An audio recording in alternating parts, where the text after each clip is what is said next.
تفتيح اللون الشعر طبيعيا في المنزل.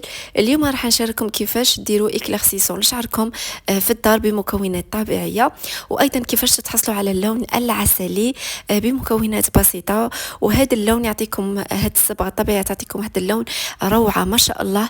ديروها قبل العيد، متاكده راح تعجبكم وتغطي اي خلوطه في شعركم. اذا كان عندكم شيب ولا شعركم مخلط ولا شعرك اسود غامق بغيتي ديري له تفتيح، جربي معايا الوصفه تاع اليوم. قبل ما نبدا هذا الفيديو بغيت نفكركم بهذا الميلونج اللي درتها لكم في العيد الصغير، وشوفوا التعليقات، يعني ما شاء الله كان بزاف ناجح. يعني هذا الميلونج تاع لوغيات ما شاء الله بزاف بنات جربوه وعجبهم، ودائما نقرا تعليقاتكم والحمد لله اللي عجبكم. اذا ما شفتيش ولا بغيتي تجربيه راح نخلي لكم يعني رابط تاع الفيديو، اول تعليق. بغيتي ديريه ولا بغيتي ديري معايا الوصفه تاع اليوم ديري. انا المهم بغيت نفكركم به وصاي. هذا الوصفه لتفتيح الشعر راح نحتاجوا فيها بسم الله مكونات سهله. قبل ما نبدا الفيديو جام الفيديو يعني وتعليق وبارطاجوا الفيديو مع صحاباتكم وتفاعلوا، باش اذا شفت يعني تفاعلكم نكثر لكم من هذه الوصفات والصبغات الطبيعيه. ومرحبا بكم في قناه حواء ديس تي في 2. اولا راح نحتاجوا صفار بيضاء، وتزيدي ديري معاه ملعقه تاع شامبو اي نوع اي ماركه يعني ما يهمش، المهم ملعقه تاع شامبو.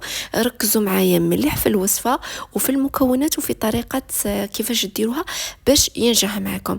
هذا اللون اكثر من رائع، يعني يعطيكم لون عسلي روعه، حتى اللي شعرهم غامق يعمل على تفتيح لون الشعر.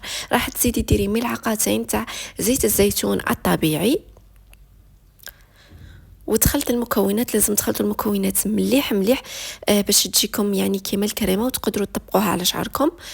وراح نزيدوا المكونات اكيد تدريجيا.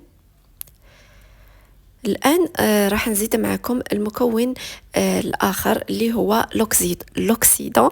تقدروا ديروا يعني ما يهمش فول 30 فول 20، المهم كريمة مؤكسدة، المهم لوكسيدون خلاص. ديروا منه حوالي 4 ملاعق كبيرة.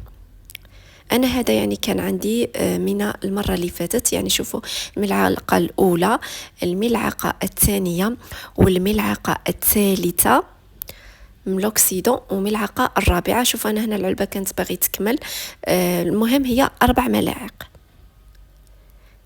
وتخلطي المكونات مع بعض هكذا. وراح تزيدي أيضا مكونات أخرى اللي تعمل على تفتيح لون الشعر، يعني تخلي واحد اللون في شعرك بزاف شباب. ومتأكدة إذا جربتوه راح يعجبكم، وفقط إذا عجبكم وخرج معكم ادعوا لي دعوة تاع خير، وإن شاء الله بإذن الله متأكدة راح يخرج عليكم. راح تزيدوا ديروا ملعقة تاع قرفة مطحونة، ولا باللغة العربية يقولوا لها الدارسين. إذا كانوا معنا من دول أخرى احنا نقولوا قرفة، وكاين يقولوا الدارسين. ملعقة خلطيها مليح، وزيدي ملعقة تاع كركم مطحون، وخلطي المكونات جيدا. لازم يعني انا هنا جبت الشوكه وراني نخلط بالشوكه. لازم هاد المكونات تتخلط حتى تولي كريم متجانس كما الصبغه، باش تقدر ديرها على شعرك وانتيا مرتاحه.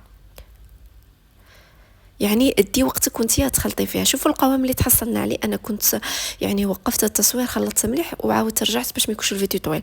شوفوا القوام اللي تحصلنا عليه. هذا هو طريقه كيفاش راح ديريها. راح تطبقيها على شعرك يعني كيما اي صبغه عاديه.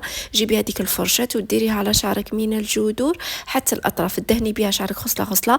لازم ديريها على شعر يكون مسخ، يعني حاشاكم يعني على الاقل تكوني ما غسلتيش في 3 أيام، يعني على الأقل باش تخرج عليكم. لازم الشعر ما يكونش نظيف، لازم يكون غير مغسول.